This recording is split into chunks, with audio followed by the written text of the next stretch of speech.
प्रिय छात्र छात्राओं, इस ऑनलाइन क्लास में आपका पुनः स्वागत है।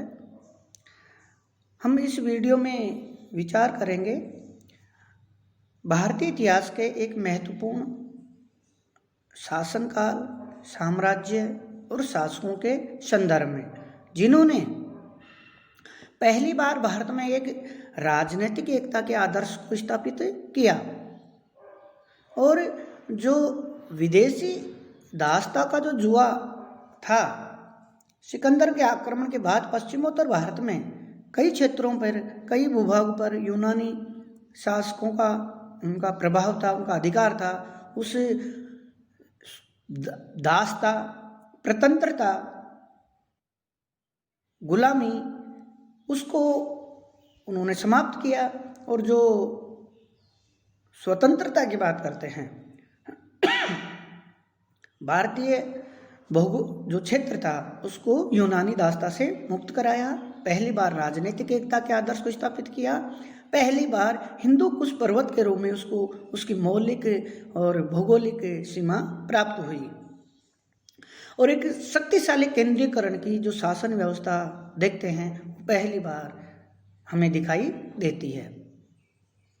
हम बात करते हैं चंद्रगुप्त मौर्य द्वारा स्थापित मौर्य साम्राज्य के इतिहास की जानकारी के क्या क्या स्रोत हमें मिलते हैं। 322 ईसा पूर्व में चंद्रगुप्त मौर्य ने जो मौर्य साम्राज्य स्थापित किया, 184 ईसा पूर्व तक जिसने लंबे समय तक शासन किया, उस शासन काल की, मौर्य काल की जानकारी के प्रमुख स्रोत क्या क्या हैं। इनमें सबसे पहले जो स्रोतों की हम बात करते हैं वह है अभिलेखीय स्रोत, जिसमें महत्वपूर्ण स्रोत है सम्राट अशोक के अभिलेख, जो हमें भारत के विभिन्न स्थानों से प्राप्त होते हैं। अशोक के जो अभिलेख हैं वो अधिकतर ब्राह्मी लिपि में हैं और कुछ अभिलेख खरोष्टी लिपि में भी हैं। उसके कुछ एकाध अभिलेख हैं जो अरेमाइक और यूनानी लिपि में भी लिखे गए हैं। तो भाषा है प्राकृत और पाली और लिपि है ब्राह्मी और खरोष्टी। तक्षशिला और लमगान जो अभिलेख हैं अशोक के, वो अरेमाइक लिपियों में मिलते हैं। कंदहार से प्राप्त जो अशोक अभिलेख है वो दो भाषाओं में, यूनानी भाषा में और अरेमाइक भाषा में। 14 वृहत शिलालेख, बड़े बड़े शिलाखंडों पर उत्कीर्ण ये 14 वृहत शिलालेख पूर्ण या आंशिक रूप में निम्नलिखित स्थानों पर प्राप्त होते हैं। शाहबाजगढ़ी और मानसेहरा, ये दोनों वर्तमान पाकिस्तान में स्थित हैं। गिरनार अभिलेख जो जूनागढ़ गुजरात में भी स्थापित है। इसके अलावा सोपारा जो महाराष्ट्र में स्थापित है। कालसी जो देहरादून उत्तर प्रदेश में स्थापित है। दोली और जोगढ़ जो दोनों बृहत शिलालेख है वो उड़ीसा में हमें प्राप्त होते हैं। इसके अलावा एरगुड़ी अर्थात करनूल आंध्र प्रदेश में स्थित है। लघु शिलालेख, इनमें इनकी संख्या 2 है। प्रथम लघु शिलालेख रूपगढ़ जबलपुर मध्य प्रदेश और दूसरा है सहसाराम आरा जिला बिहार में हमें प्राप्त होता है। बैराट जयपुर से प्राप्त होता, मांस की रायचूर आंध्र प्रदेश से प्राप्त होता, गोवीमठ पाल की गुंडू दोनों कर्नाटक में प्राप्त होते हैं। एरगुड़ी, ब्रह्मगिरी, सिद्धपुर तथा जटिंग रामेश्वरम तीनों स्थान चित्तौड़गढ़ जिला कर्नाटक से हमें ये अभिलेख प्राप्त होते हैं, स्तंभलेख प्राप्त होते हैं, जिनसे मौर्य साम्राज्य के बारे में हमें महत्वपूर्ण जानकारी प्राप्त होती है। इसके अलावा जो हम बात करते हैं 7 स्तंभलेख, यानी हमें 7 स्तंभलेख भी हमें प्राप्त होते हैं, जो दिल्ली के टोपरा, दिल्ली मेरठ, लोरिया अरराज, लोरिया नंदनगढ़ और रामपुरवा चंपारण बिहार से हमें प्राप्त होते हैं। बैराट जो अभिलेख है, जो विराट नगर जिसका प्राचीन नाम बैराट था, वहाँ से बैराट अभिलेख हमें प्राप्त होता है, एक पहाड़ी की चोटी से प्राप्त हुआ है जो कलकत्ता संग्रहालय में है।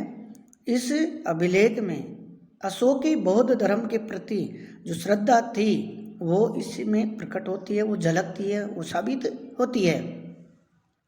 इसमें बुद्ध धम्म और संघ का भी उल्लेख मिलता है, बौद्ध साहित्य के बारे में भी जानकारी प्राप्त होती है। पृथक कलिंग शिलालेख। नवविजित कलिंग प्रदेश में अशोक ने धौली तथा जोगढ़ दोनों उड़ीसा में है पृथक शिलालेख स्थापित किए थे।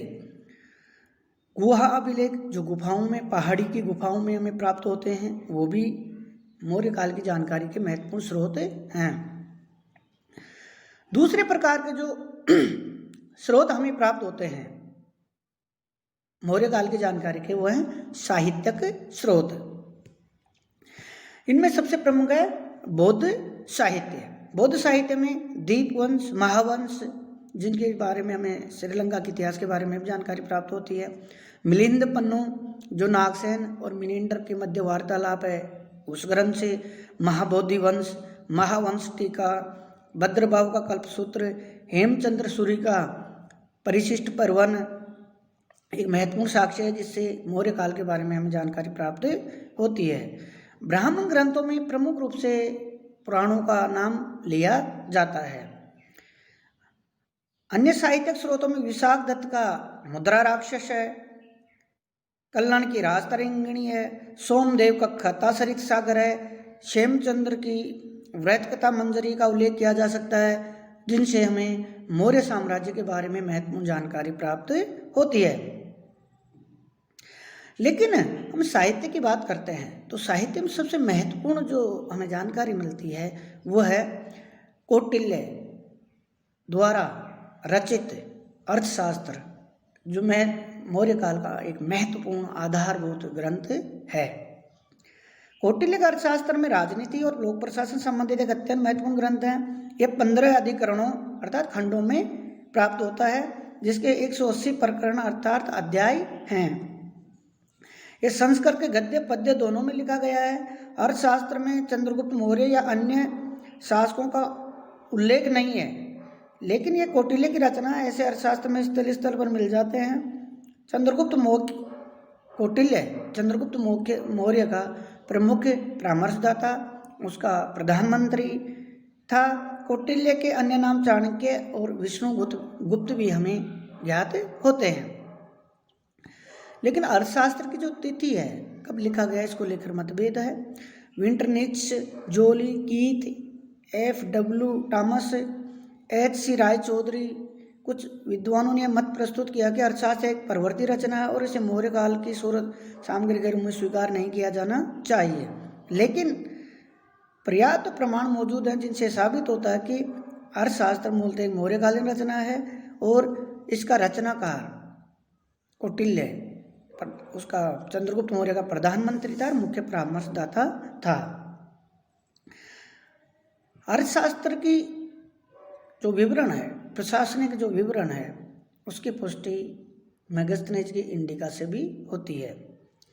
तीसरे प्रकार के जो स्रोत हैं हमें प्राप्त होते हैं वो हैं विदेशी यात्रियों के विवरण।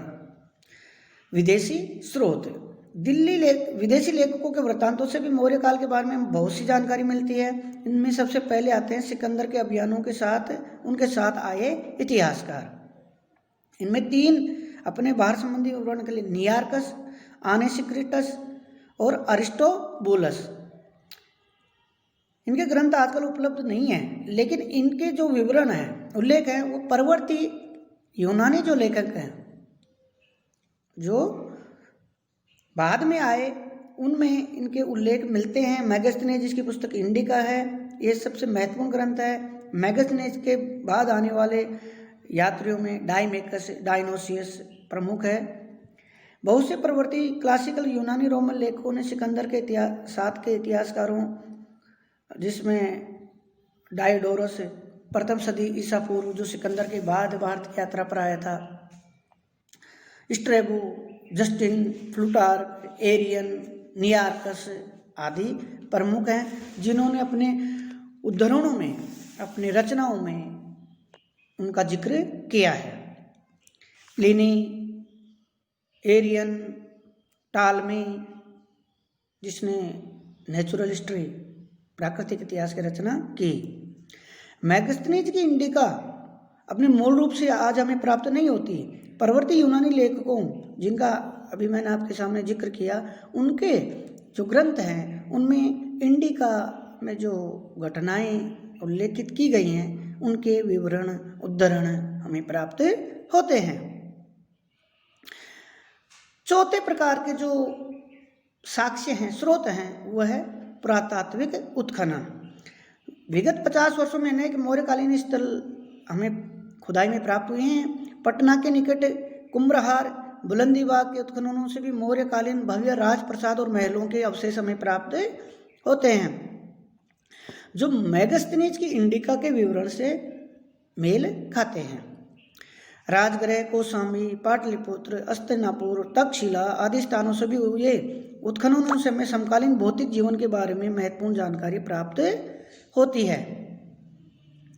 उत्तरी चमकीली काली मृदबान परंपरा यानी एनबीसी पात्र परंपरा, नॉर्दर्न ब्लैक पॉलिश्ड वेयर ने लगभग संपूर्ण मौर्य साम्राज्य में प्रयुक्त किया जाता था। इस पात्र परंपरा के 1 दर्जन से अधिक पुरा स्थलों से प्राप्त रेडियो कार्बन तिथियों से हमें यह जानकारी प्राप्त होती है। 5वें प्रकार के जो साक्ष्य हैं, स्रोत हैं, वह हैं कलात्मक अवशेष।